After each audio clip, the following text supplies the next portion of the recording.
नमस्कार दोस्तों, कैसे हैं आप लोग। बाजार की राय पे इस एपिसोड में मैं राकेश एजा आपका एक बार फिर स्वागत करता हूं।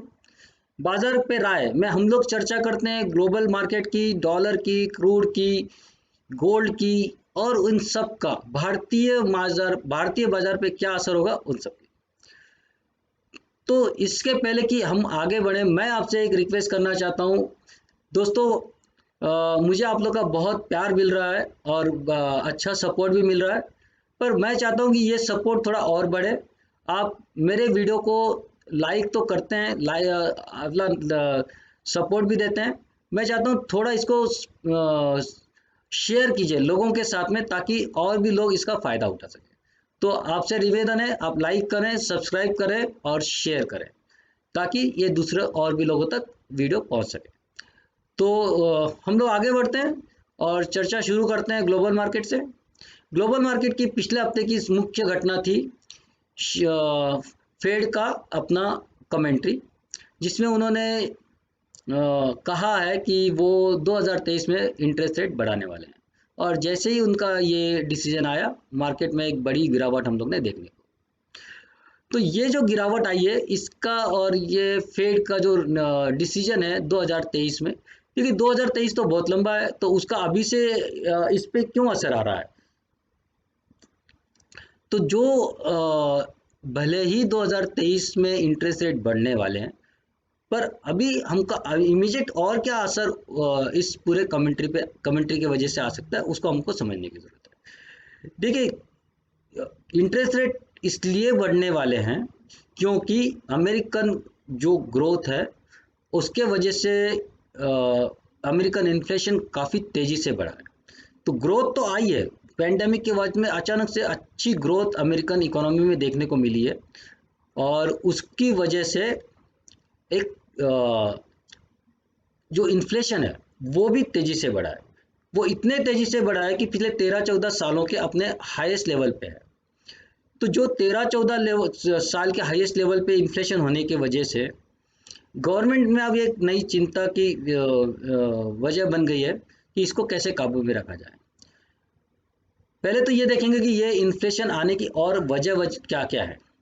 देखिए, जब पैंडमिक की सिचुएशन थी तो अमेरिकन गवर्नमेंट ने क्या किया, उनके नागरिकों के जेब में पैसा डाल दिया।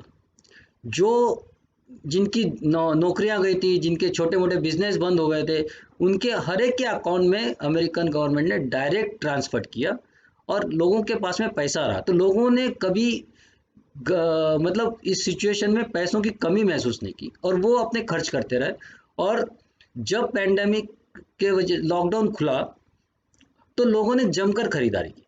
तो जमकर खरीदारी करने की वजह से अच्छी खासी डिमांड क्रिएट हुई और उसके वजह से इन्फ्लेशन बढ़ा। तो ये इन्फ्लेशन बढ़ा, तो अब गवर्नमेंट की प्रायोरिटी है कि इन्फ्लेशन को कंट्रोल किया जाए। तो इन्फ्लेशन कम कंट्रोल करने के वजह से अब इन्फ्लेशन कम करने के दो तीन का तरीके गवर्नमेंट के पास में, उसमें से एक ये है कि इंटरेस्ट रेट बढ़ाया जाए।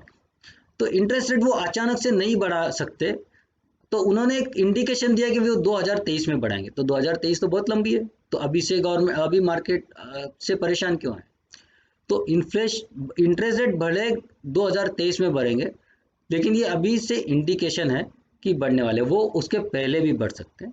और दूसरा ये होगा कि जो स्टिमुलस के द्वारा पैसे अमेरिकन गवर्नमेंट ने मार्केट में उतारे हैं, उन्हें वो धीरे धीरे कम कर सकता है। तो वो वापस ले सकता है, और उसके वजह से जो लिक्विडिटी है, जो मार्केट एक्चुअली अभी लिक्विडिटी के वजह से बहुत तेजी से भागा है, वो लिक्विडिटी धीरे धीरे कम हो सकती है, और इसी वजह से मार्केट घबराया हुआ है। और वही उसी का असर हम देख रहे हैं कि मार्केट ने पिछले 3-4 दिनों में अच्छी खासी गिरावट आई है। तो ये एक तत्कालिक असर है, ये गिरावट भी तत्कालिक रहेगी। हमारे लिए अच्छी बात यह है कि ग्रोथ है, तो मार्केट ग्रोथ को फॉलो करेगा और ग्रोथ के हिसाब से आगे भी बढ़ेगा। दूसरी एक और चीज़ हम लोग देखेंगे कि चाइना में भी बहुत इन्फ्लेशन बढ़ गया है, लेकिन चाइना का इन्फ्लेशन ये दुनिया को परेशान कर सकता है। अमेरिका का इन्फ्लेशन सिर्फ अमेरिका के लिए है, चाइना का इन्फ्लेशन पूरे दुनिया के लिए, क्योंकि पूरा दुनिया ये चाइना का बाजार है। चाइना में सब जगह चाइना दुनिया के हर कॉर्नर में अपनी चीज़ें बेचता है। तो अगर चाइना में जो कोर इन्फ्लेशन बढ़ा है, इसका मतलब रॉ मटेरियल बढ़ा है, मेटल्स, कमोडिटीज, इन सारे की चीज़ें प्राइस बढ़ी है। इससे सीधा जो प्रोडक्ट है, फाइनल फिनिश प्रोडक्ट है, वो भी महंगा होगा। और उसके वजह से जो प्रोडक्ट दुनिया भर में भेजा जाता है, उनको सारे दुनिया को भी वो महंगे में खरीदना पड़ेगा। तो वो जो महंगाई जो चाइना में बढ़ रही है, उसका असर दुनिया पे सीधा पड़ने वाला है। इंडिया में भी इन्फ्लेशन बढ़ रहा है, लेकिन इंडिया में जो बढ़ने वाला इन्फ्लेशन है, वो उसकी और अपनी एक स्टोरी है। यहाँ इन्फ्लेशन तो बढ़ रहा है, लेकिन लोगों के जेब में पैसा कम हो रहा है। और ये जनता के ऊपर दोहरी मार है कि उनके जेब का पैसा चला गया है, क्योंकि बहुत सारे लोगों ने जॉब खो दी है, बहुत सारे लोगों का सैलरी कम हो गई है। और अब सैलरी कम हो गई है, तीसरी चीज़ ये हो गई कि लोगों ने अपने दवाई के ऊपर बहुत पैसा खर्च किया है, तो उनकी जेबें भी खाली हो गई है, तो सेविंग उनकी कम हो गई है। तो इन सारी बातों के बाद महंगाई अपने चरम पे है। तो ये डबल मतलब चुभन है हर आदमी के लिए। तो देखते हैं इससे सरकार और हम कैसे निपट पाते हैं। अगले 2-3 महीने में हमको इसका असर देखने को मिलेगा। और अगर हम लोग की इकोनॉमी नहीं सुधरी, तो हमारे मार्केट में भी इसका बुरा असर हमको 2-3 महीने बाद देखने को मिलेगा, जब जनरली सितंबर के रिजल्ट्स कंपनियों के आना शुरू होंगे। तो तब तक हमको डरने की ज़रूरत नहीं है। मार्केट, मुझे नहीं लगता कि यहाँ से कोई बड़ी गिरावट देखेगा। छोटी मोटी गिरावट आते रहेंगी। 15,200 और 16,000 ये फिलहाल हमारे लिए रेंज है, जिसके बीच में मार्केट ट्रेड करता रहेगा। थोड़ा कभी ऊपर भी जा सकता है, और इसी बीच में हम लोग ट्रेड होते हुए हम लोग देखेंगे। तो आपको स्टॉक स्पेसिफिक रहना है। और निफ्टी में छोटे छोटे टारगेट्स के लिए आपको ट्रेड करना है। बैंक निफ्टी में छोटे छोटे टारगेट्स के लिए आपको ट्रेड करना है। और इसी तरह से अगर आप ऑप्शन में ट्रेडिंग करते हो, तो आप ऑप्शन सेलिंग करके भी इसमें अच्छा पैसा बना सकते हो। तो ये मेरा आउटलुक है मार्केट के इस वीक के लिए। अगले वीक इसके बाद हम लोग चलते हैं और चार्ट पे देखते हैं कि बैंक निफ्टी में हमारे पास में क्या ऑप्शंस है, डॉलर्स और क्रूड, इसमें हमारे पास में क्या अपॉर्चुनिटीज है। नैस्डैक में अगर हम लोग देखेंगे, तो एक इन्वर्ट ये जो पैटर्न जिसको बोलते हैं, ये एक डाइवर्जन पैटर्न बना हुआ है। ये एक्चुअली इंडिकेट कर रहा है कि यहाँ से कुछ ना कुछ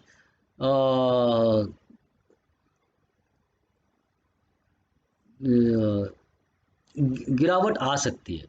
यहाँ छोटी गिरावट आ सकती है। अब देखते हैं अगले वीक में कैसे इसका ये परफॉर्म करता है। फिलहाल ट्रेंड बना हुआ है नैस्डैक में, लेकिन अगर हम लोग डाउ को देखते हैं, तो डाउ में एक बड़ी गिरावट हम लोग ने देखी है। ये वीकली चार्ट है।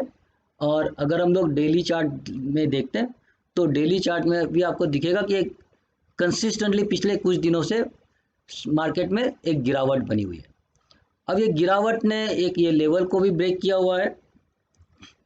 ओके, अब ये ब्रेक करके अब हम लोग आगे का अगर ये सपोर्ट देखते हैं, तो इस लेवल पे एक सपोर्ट है।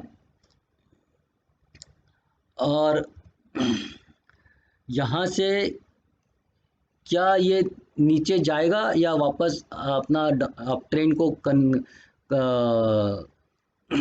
कंटिन्यू करेगा, ये हम लोग के लिए इम्पोर्टेंट है। अगले पूरे वीक में डाउ की चाल कैसी रहती है उसके ऊपर। ये जो गिरावट है, ये डेफिनेटली एक न्यूज़ का असर है, न्यूज़ पे व्यूज़ का असर है।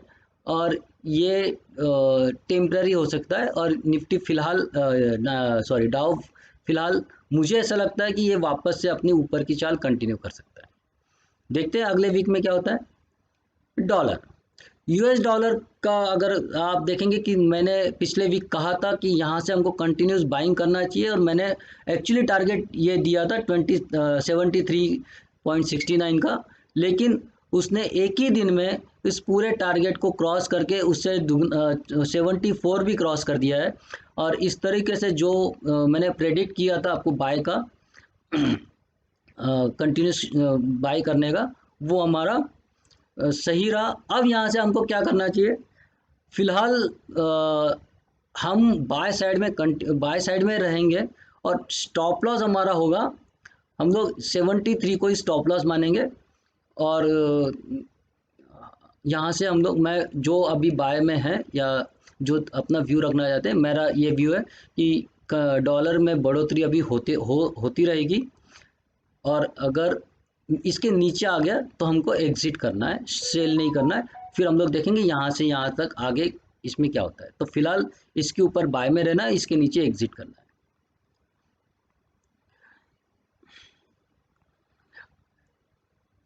ये है क्रूड, इंडियन क्रूड मार्केट को हम लोग देखते हैं। मैंने क्या कहा था, मैंने इस लेवल पे बाय किया कहा था पिछले 3 वीक से, और 3 वीक में मेरा जो फाइनल टारगेट था, हम लोग ने यहाँ से जो इसके ऊपर बाय दिया था एक्चुअली, ये फर्स्ट टारगेट और ये सेकंड टारगेट के लिए 4663 से, और टारगेट था 4200 का, जो मेरा 4293 का जो मेरा टारगेट था वो अचीव हुआ है। प्राइस वहाँ जाके अभी रुकी हुई है। अब यहाँ से क्या करना चाहिए? यहाँ से मेरा अभी भी जो व्यू है, अभी भी थोड़ा व्यू स्ट्रांग है डॉलर क्रूड में, और टारगेट होगा 5600 का। इसके ऊपर जब तक रहता है आपको बाय करना है, मतलब ये जो लेवल है 5300, इसके ऊपर हमेशा आपको बाय रहना है। और इसके नीचे जब भी आता है 5300 के नीचे, आपको पोजीशन से एग्जिट करना है। शॉर्ट की सलाह फिलहाल मैं नहीं दे रहा हूँ, तो हमको बाय साइड में रहना है फिलहाल यहाँ तक के लिए। यहाँ जाके हम देखेंगे कि नेक्स्ट वीक में क्या करना है। अगर यहाँ आपको पहले मिलता है तो यहाँ आप जाके वापस एक शॉर्ट कर सकते हो छोटा, इसी लेवल के लिए। तो जो लेवल रहेगी हमारी, अ, अगर हम लोग ये देखेंगे तो यहाँ से एक, और ये एक ऐसा ट्रेड हमको वापस से मिल सकता है अगर हम लोग जल्दी पहुंच गए यहाँ से। तो इसमें हम लोग यहाँ के पहले तो हमको बाय करना है।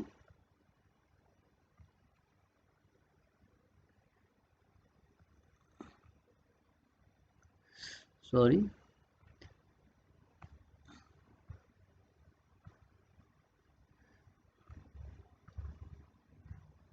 इस लेवल के लिए हमको बाय करना है। अगर हम लोग इस लेवल पे पहुंच गए तो आप यहाँ एक छोटे ट्रेड के लिए वापस शॉर्ट भी कर सकते हैं, यहाँ से इस टाइप के लिए। तो ये हमारा 5600 का फर्स्ट टारगेट है बाय के लिए। इसके नीचे हम जब भी हैं हमको ट्रेड नहीं करना है, क्योंकि चाल अभी ऊपर की है तो हम लोग शॉर्ट नहीं करेंगे।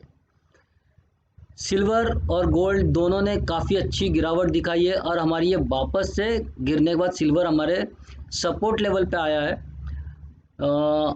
यहाँ से मैं सलाह दूंगा कि एक छोटे स्टॉप लॉस के साथ में आप बाय किए, तो स्टॉप लॉस आपका रहेगा 6700 का। आप स्टॉप लॉस आप रखिए, 6700 का स्टॉप लॉस रखेंगे, और यहाँ आप बाय करेंगे, और आपका टारगेट होगा 69,000 का, 69,800, ये हमारा टारगेट होगा। तो इतने बीच के लिए हम लोग ट्रेड करेंगे। इसके जस्ट थोड़ा नीचे आपका स्टॉप लॉस रहेगा, तो स्टॉप लॉस आपका काफ़ी छोटा रहेगा, और ये आपका टारगेट होगा। तो ये रहेगा मेरा सिल्वर के लिए। गोल्ड में आपको क्या करना है? गोल्ड ने भी सेम चीज़, आपको वापस से गोल्ड भी एक अपने सपोर्ट लेवल पे आया हुआ है। हम लोग यही स्ट्रेटेजी गोल्ड में भी अपनाएंगे। इसके जस्ट नीचे ये लेवल हमारा स्टॉप लॉस का रहेगा, और तो 46, 1 मिनट,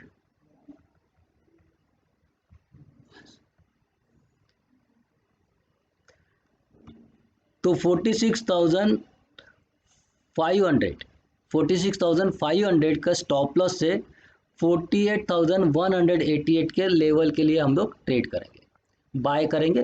तो हम एक्सपेक्ट कर रहे हैं यहाँ से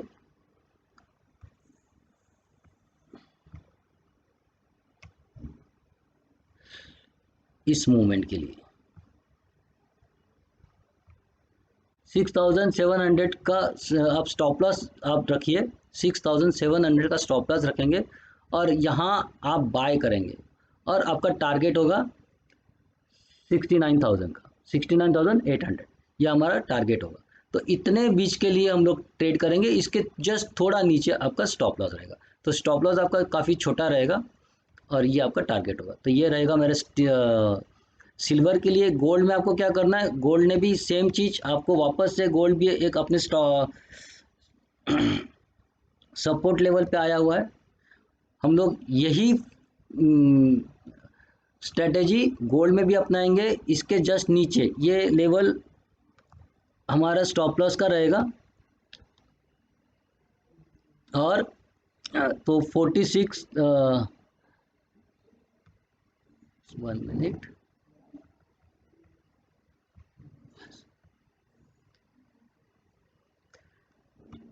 तो 46,500 का स्टॉप लॉस से 48,188 के लेवल के लिए हम लोग ट्रेड करेंगे, बाय करेंगे। तो हम एक्सपेक्ट कर रहे हैं यहाँ से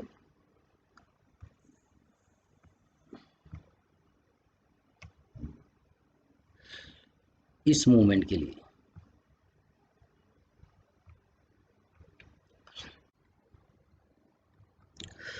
तो दोस्तों निफ्टी में हम लोग ने पिछले बार देखा था कि मैंने आपको रिकमेंड किया था इसके ऊपर हमको बाय करना है, टारगेट 15,980 के लिए, और हम सेल करने वाले थे 15,628 के नीचे, और टारगेट दिया था मैंने 15,445 का, और सेकंड टारगेट मैंने दिया था 15,333 का।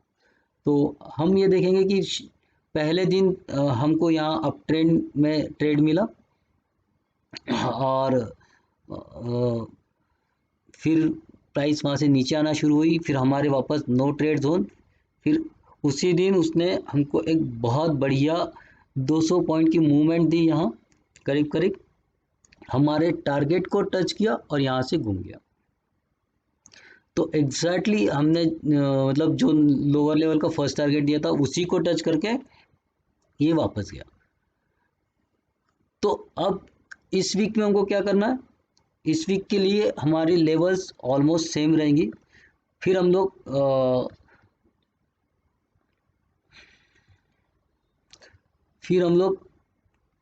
इसी लेवल से शॉर्ट करेंगे, मतलब 15,620 के नीचे शॉर्ट करेंगे लेवल। इसको मैं थोड़ी सी रेक्टिफाई करता हूँ, इसको थोड़ा मैं नीचे लेके आता हूँ यहाँ तक के लिए, और जो मेरा अगर निफ्टी में ज़्यादा तोड़ फोड़ होती है तो मेरा टारगेट होगा 15,270 का। तो ये निफ्टी के स्पॉट की लेवल से मेरी, अगर प्राइस ऊपर चढ़ती है तो हमको बाय सेम पिछले हिसाब से ही करना है। बाय करेंगे हम लोग 15,740 के ऊपर और टारगेट होगा हमारा 15,980 का। तो इसके बीच में इस बार हम लोग एक और टारगेट को देखते हैं, क्योंकि यहाँ हम लोग एक और रेजिस्टेंस पैदा हो गया। तो हम लोग का टारगेट एक्चुअली फर्स्ट टारगेट होगा 15,890 का और सेकंड टारगेट होगा हमारा 15,980 का। तो इन दो टारगेट के हिसाब से हम लोग करेंगे, ये हमारी वीकली रेंज होगी। जहाँ भी हमको रिवर्सल दिखेगा हम लोग नीचे की ओर ट्रेड भी करेंगे और कहाँ निकलना है वो हमको देख लेंगे। तो ये था मेरा bank Nifty, Nifty. Bank Nifty में भी अगर हम लोग देखेंगे कि जो लेवल्स मैंने लास्ट टाइम हम लोग ने मार्क किए थे, यहाँ से मैंने कहा था शॉर्ट करना है और इसके ऊपर हम लोग ने बाय के लिए मैंने रिकमेंड किया था। तो बाय तो हमको मिला ही नहीं, शॉर्ट ही मिला। एक बार ये नीचे फर्स्ट टाइम नीचे आके भी उसने टच किया, फिर सेकंड टाइम गया और फिर उसने सेकंड टाइम भी हमको एक ट्रेड दिया नीचे की ओर, तो हमने 2 बार नीचे के टारगेट्स को अचीव किया। फिर से अब ये नो ट्रेड जोन में आ गया है, ऑलमोस्ट नो, एक्चुअली अभी भी डाउन ट्रेंड के ही जोन में है। तो नेक्स्ट वीक के लिए हम लोग क्या करेंगे, नेक्स्ट वीक के लिए मैं एक और लेवल मार्क करना चाहूँगा इधर, ये वाली और ये वाली, देखते हैं कितना टूट फूट होती है। तो नेक्स्ट वीक में हमको क्या करना है, हम इसी सॉरी, हम लोग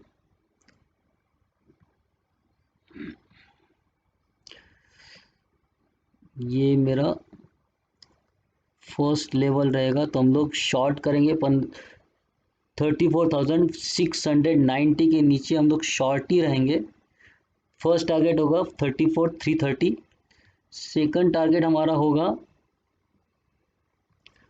33,923 और थर्ड टारगेट अगर ज़्यादा टूट फूट होती है तो थर्ड टारगेट हमारा होगा 33,300। शॉर्ट करेंगे हम लोग एक्चुअली 34,700 के नीचे। बाय कहाँ करेंगे, बाय का लेवल जो हमारा होगा अब थोड़ा सा चेंज होगा, अब हम लोग इस लेवल के ऊपर बाय करेंगे। तो लेवल हमारा रहेगा 35,100, जिसके ऊपर हम मुझे बाय करना है। फर्स्ट टारगेट होगा हमारा 35,700 और सेकंड टारगेट होगा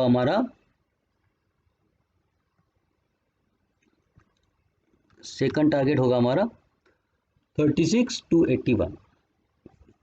तो फिर से मैं एक बार बताता हूँ, बैंक निफ्टी बाय करेंगे 35,100 के ऊपर, टारगेट होगा 35,700 और 36,380। नीचे की ओर प्राइस मूवमेंट करती है, शॉर्ट हम लोग रहेंगे 34,690 के नीचे, टारगेट होगा हमारा 34,350 और 33,900 और 33,300, ये 3 टारगेट के लिए हम शॉर्ट करेंगे। तो दोस्तों अभी हम लोग देखते हैं कि लास्ट वीक हम लोग ने जो स्टॉक देखे थे, जो मैंने आपको रिकमेंड किए थे, उनका क्या परफॉर्मेंस रहा।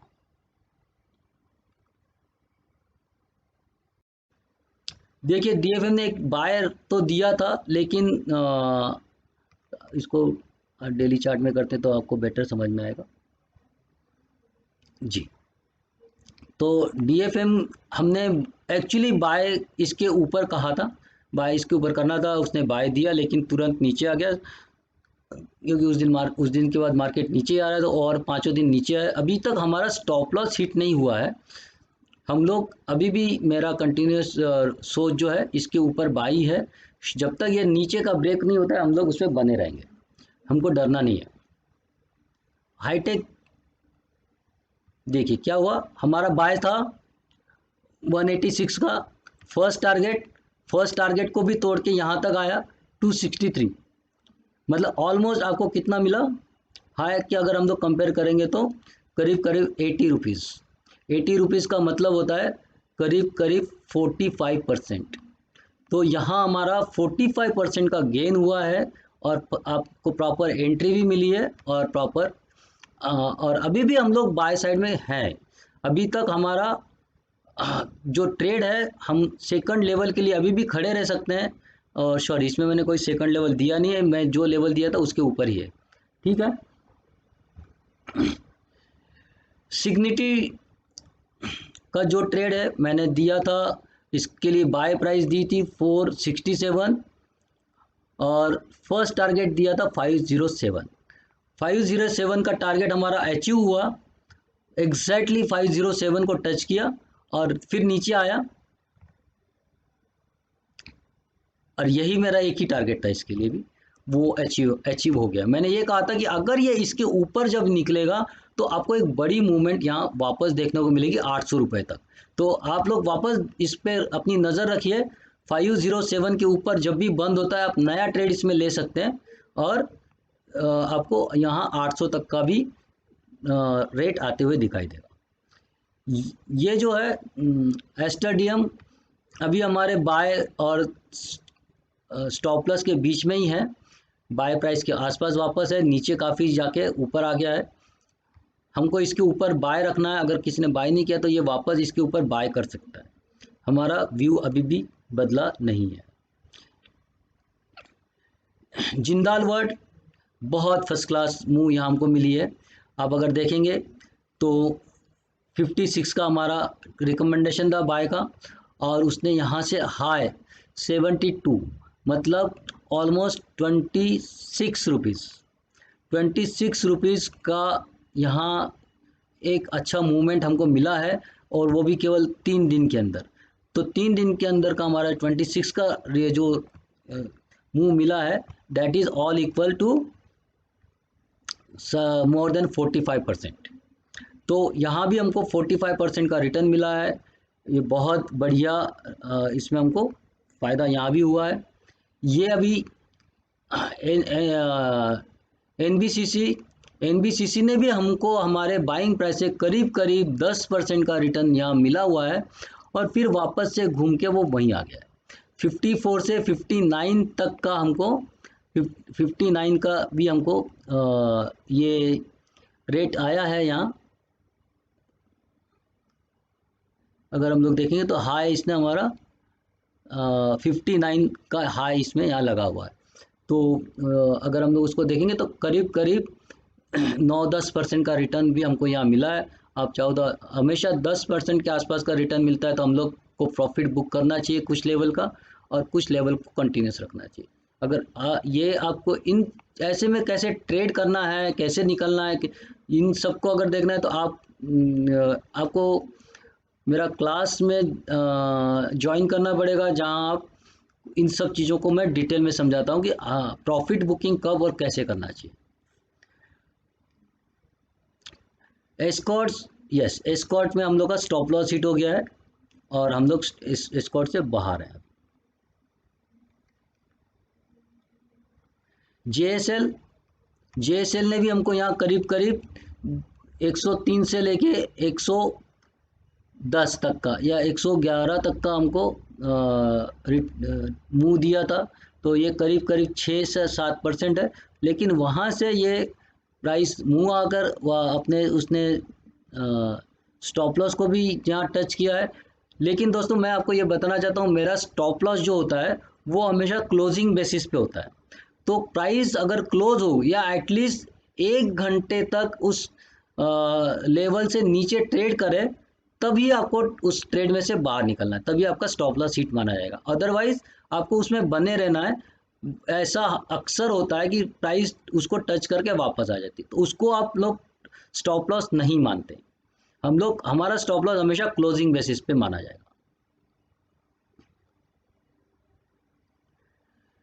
तो अब ये देखते हैं कि इस वीक में मैं आपके लिए क्या लेकर आया हूँ। तो पहला स्टॉक जो मेरा है राजेश एक्सपोर्ट्स।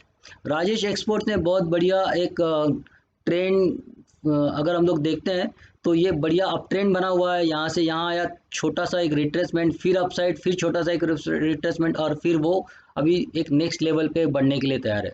तो यहाँ रिस्क रिवॉर्ड रेशो भले मेरा फर्स्ट टारगेट के लिए उतना अच्छा नहीं दिख रहा होगा, लेकिन क्योंकि मुझे फर्स्ट टारगेट के बाद ये मेरा सेकंड टारगेट भी मेरा आते हुए मुझे दिख रहा है।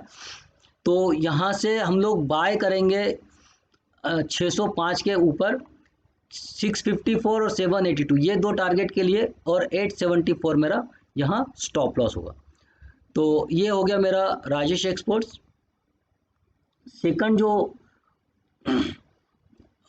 स्टॉक है मेरा इस वीक के लिए, वो है न्यूरेका लिमिटेड। ये अभी अभी एक नई बहुत ही कम समय हुआ इसको लिस्ट होके, बिल्कुल नई कंपनी है न्यूरेका।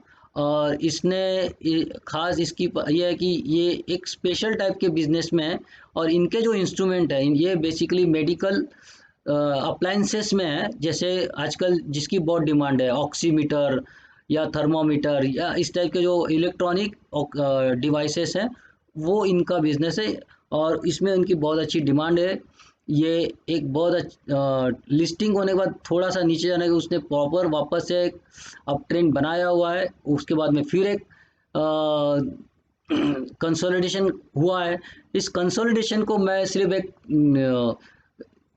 ये कंसोलिडेशन को देखते हुए मुझे लगता है कि अब ये वापस से अपना नया मूव देने के लिए तैयार है। स्टॉक यहाँ अच्छा खासा हमको वॉल्यूम भी दिख रहा है, तो हम लोग ये देखेंगे कि बाय इसको हमको करना है 1550 का, 1450 का स्टॉप लॉस रहेगा, और 1769 और 2088 इन दो स्टॉप दो लेवल्स के लिए हम लोग ट्रेड करेंगे। तो वैसे मेरे पास इसका बहुत ज़्यादा ओल्ड डेटा नहीं है, लेकिन जहाँ तक इसके बिजनेस मॉडल की और इसकी अभी डिमांड की जो स्थिति है उस पे से मैं ये अपना अंदाज लगा रहा हूँ।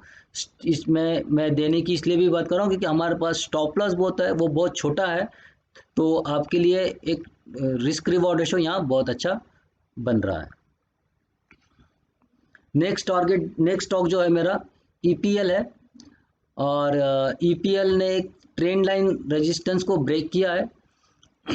ये एक हम लोग अगर देखेंगे तो ये एक चैनल में ट्रेड कर रहा है, और चैनल का ट्रेड ब्रेकआउट हुआ है। ये अगर हम लोग इसको प्रॉपर देखें तो अब ये चैनल ब्रेकआउट के बाद में मैं ये देखता हूँ कि ये मेरा एंट्री लेवल रहेगा 277 के ऊपर हम लोग इसको बाय करेंगे।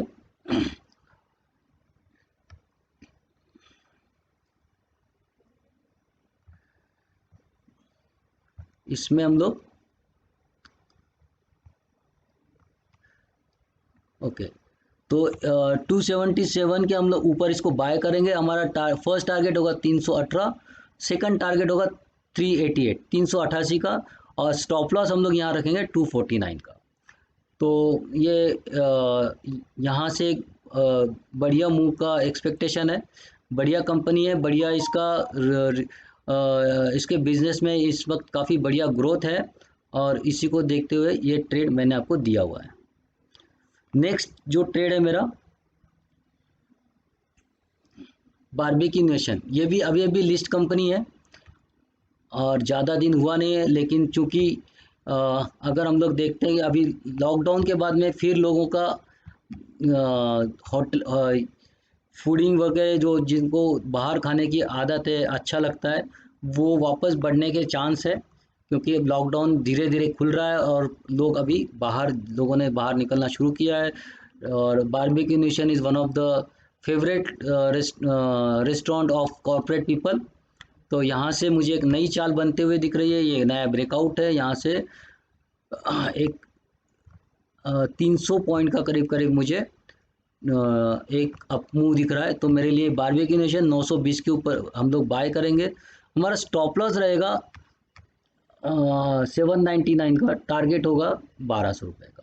मैं छोटे मोटे टारगेट बीच बीच में देता नहीं हूँ, मैं जहाँ मुझे लगता है कि जहाँ तक वो जा सकता है तो मैं वो बड़ा टारगेट ही देता। तो आप लोग को उस टारगेट के हिसाब से ही काम करना है।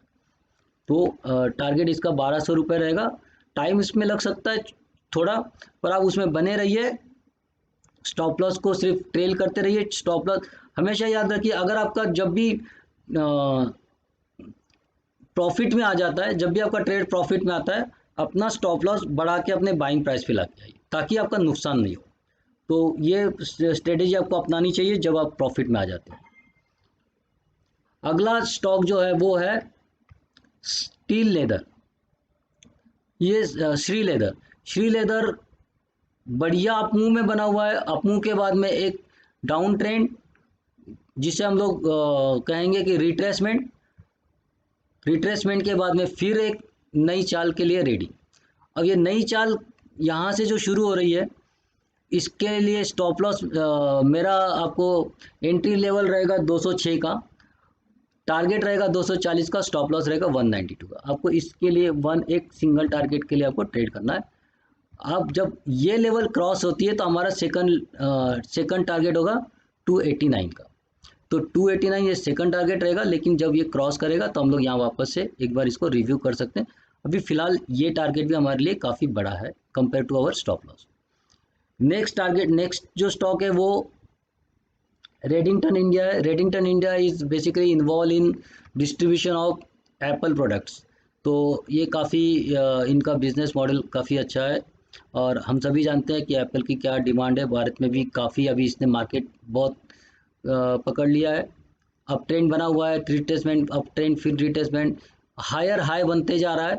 और अब ये जो एक्सपेक्ट कर रहा हूँ मैं, नेक्स्ट लेवल जो एक्सपेक्ट कर रहा हूँ वो है 316 की और 336, 426। तो इन लेवल्स के लिए हमको ट्रेड करना है। तो एंट्री होगी मेरी 272 पे, टारगेट होगा 316, 356, और इसके ऊपर 420 भी हमारा आ सकता है, 426। तो आप जैसे आपका पेशेंस है, जैसे जिस टाइप का आपका ट्रेडिंग स्टाइल है, उस हिसाब से आप उसमें बने रहिए। स्टॉप लॉस होगा मेरा 254 का। नेक्स्ट स्टॉक जो है मेरा जे के बैंक। जे बैंक में अगर आप देखेंगे तो एक खास चीज़ है, ये यहाँ ब्रेकआउट है, अपना ऑल टाइम हाई पे है। गिरे हुए मार्केट में भी हम लोग ने देखा कल, इतने गिरावट में भी इसने ये अपने उच्चतम स्तर पे बंद हो रहा है। तो अच्छे खासे वॉल्यूम के साथ में हो रहा है। इसके पीछे की एक और पृष्ठभूमि है, मैं बताना चाहूँगा कि सरकार, ऐसी बातें चल रही है कि सरकार जम्मू कश्मीर में कुछ नया करने जा रही है, और उस हिसाब से अगर यहाँ कुछ अच्छी अपॉर्चुनिटी जे बैंक के लिए हो सकती है, और यहाँ हम लोग एक अच्छा मूव देख सकते हैं। तो मेरे लिए ये एक एक्चुअली एक लॉन्ग टर्म ट्रेड है। टारगेट भी मेरे बड़े हैं। ओके, तो यहाँ से फ़िलहाल मैं आपको 32 पे बाय का कॉल दे रहा हूँ। 33 पे मैं कहूँगा, 33 पे बाय, 33 के ऊपर वहाँ बाय कीजिए। 2750 का आपका स्टॉप लॉस रहेगा, और 53 का आपका टारगेट रहेगा। ये एक मिनट,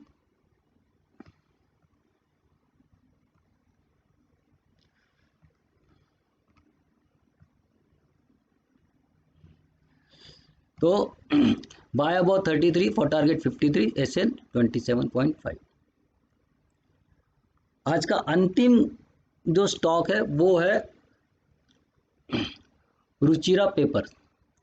रुचिरा पेपर में एक ब्रेकआउट आया, फिर ऊपर गया, अब वापस एक लेवल पे अगर हम लोग इसको देखेंगे, इसका लॉन्ग टर्म ट्रेड अगर हम लोग देखेंगे, तो यहाँ एक वापस एक ब्रेकआउट की तैयारी हुई है।